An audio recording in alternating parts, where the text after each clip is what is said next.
Greetings, I am Herbert Erpaderp, and it might be a little bit late for May the 4th, but today is a day for Star Wars anyway, because why not? As you can probably tell by looking at the box, today I'm going to build the Bandai TIE Advanced X1 and Fighter set. I've no idea what scale this kit is in, but I don't suppose that really matters. Inside the box, we find not only some sprues, but also the instructions. This isn't an especially complicated kit, and these instructions are fairly simple, but they're certainly adequate, and it's a bit less wasteful, and hopefully cheaper for these to be printed on the box, rather than as a separate leaflet. The sprues are pretty much what I would expect from one of these Bandai kits, which is to say, they're rather good. Everything is neat and tidy, and mold lines are almost non-existent. That's not to say that there are none, but there is definitely not going to be a lot of cleanup needed. The detailing is really nice, crisp, and neat. I couldn't tell you how screen accurate the detailing actually is, mostly because I couldn't be bothered doing any kind of comparison, but these are fairly small models, so there may be some bits and pieces that would really be too small to see in this scale, and are therefore not on the model. But as best I can tell, these look pretty good, and it's not like anybody's going to say, I can't tell that it's a TIE fighter. Well, some pedant might, but do we really care about them? There is one stand included with this kit, and it's pretty much the same as the other stands in all of the other Bandai ship kits I've built. But there's two ships, I hear you say. There is a different stand set up on the sprues, which you might have seen, and we'll look at that later. There are also stickers. I think the model would look better if you painted it, including the details represented on these stickers, but they are here if you do want to use them. Okay, let's get to building. I'll start with the Advanced X1, I assume that's what it's meant to be called. This is a snap kit, which means you don't need to use glue, and in all fairness, Bandai kits do go together really nicely without glue. I do still like using glue though. It seems as though some people take great offense to this, which I find kind of amusing. Keep crying, babies! Anyway, apply glue, or don't, and then we can press together the two main halves of the body, or hull, I guess you might call it. It is a ship after all. This is keyed, so if you do want to put it together incorrectly, you will have to work at it. Then, I add more glue, and I put the front window thing in place. Again, the keying ensures a perfect fit.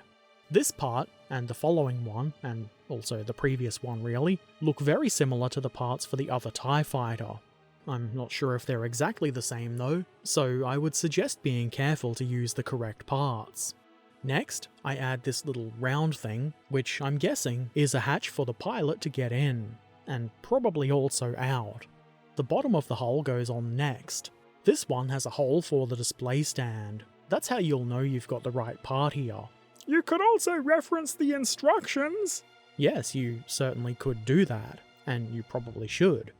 Next, I assemble the rear part of the hull. I'm sure it has a more technical, in-universe name, but I have no idea what that might be. Use as much glue as you like, and then the parts are easily pressed together. That assembly can then be attached to the main hull assembly. Are you going to do that without glue? No. Praise the glue god.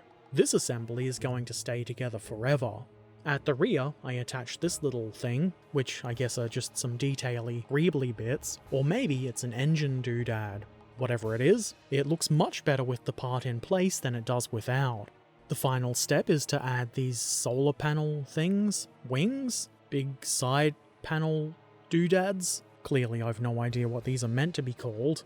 Before they can be installed on the ship, there's a pair of little detaily ring bits that go around the mounting points.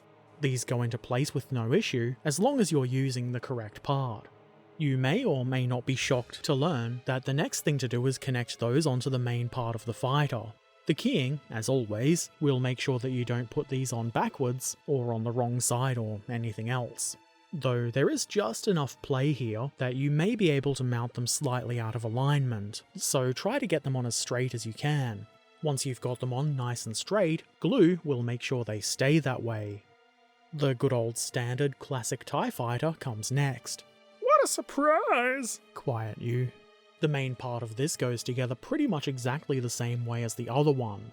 I did, in fact, forget to film most of that assembly, but rest assured I did use plenty of glue. The assembly is the same, but the parts are obviously different. For example, this one doesn't have a hole in the bottom for the stand. The panelly things, whatever they might be called, are visibly quite different, but they also have a little ring of detail that goes around the mounting points. There's no rear hull section here, just the eyeball-looking bit with the arms, so the outer panels can be fixed into place next. There's nothing too tricky to this, though there is a bit more play here than on the other one, so definitely do your best to make sure things are as straight and neat as you can get them. Okay, so this one doesn't have the same mounting options as the advanced TIE Fighter does, and if you want, the bottom of the side panels, whatever they're called, are nice and flat, so it can simply stand on those. But if you want to mount both models together, this kind of odd-looking option is available. It goes together pretty easily without glue, and though it is tempting to glue it, if you leave it unglued, you get a bit of variety in where the two fighters are in relation to each other. Not a bad option, really. That's the Bandai Advanced X1 and Fighter set in whatever scale this happens to be in, completed.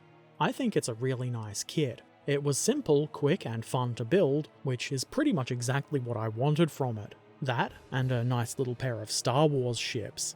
And who doesn't want that? People who don't like Star Wars? Well, I guess those exist. Anyway, I think this kit and the others in this range are great.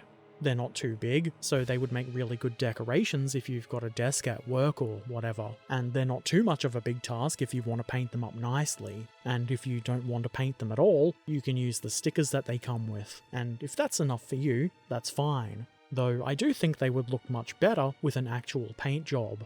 Yeah, when are you gonna paint these, Herbert? When I feel like it. I had a lot of fun with this kit, and sadly I think it was the last of these Bandai models I had in my stash, so I'm definitely going to have to pick up a couple more. If you have any questions or comments, feel free to put them in the comment section below. If you've built one of these, or any other cool models and you want to share, why not drop by our friendly Discord community and show us some pictures. I'd love to see more sci-fi around the place. If you want to watch me build kits like this one live on stream, head on over to my Twitch channel. The link is in the description below. And if you've not already done so, why not subscribe here on YouTube for the very low price of nothing? Seems like a pretty good price to me. Or perhaps if you've got the means, and you want to help a Herbert Erpaderp do Herbert Erpaderp things, and see my videos a bit early, consider becoming a patron. You can find links to Patreon and all of my other things like Discord and social media in the description below. And as always, I shall return soon. So until then, be excellent to each other, have an amazing day, and thanks for watching. Farewell.